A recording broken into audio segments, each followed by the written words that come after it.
One of the more unusual styles of games I've seen that have taken a variety of forms this generation are puzzle or strategy games that obviously have rules of some kind you can observe, but are also never clearly defined.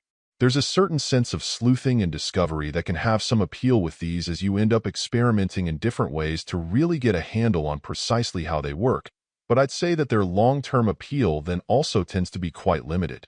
That's where I've landed on Match Village, which I found very similar to another indie title called Islanders, but has similarly failed to be interesting for more than a short while.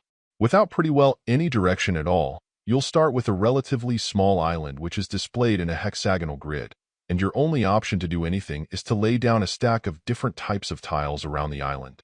The types will vary a bit depending on the ecological makeup of the particular island, but in general you'll have two goals it turns out.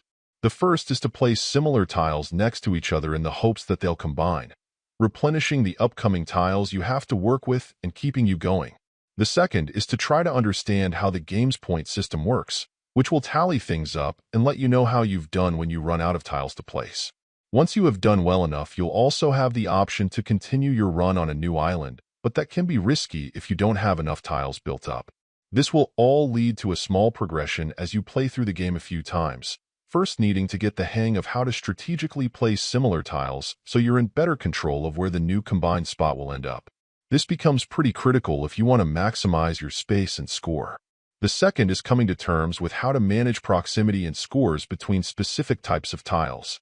The thing is, given the relatively simple nature of the game and the overall lack of feedback of real incentives to work it all out, there doesn't seem to be much compelling you to keep going.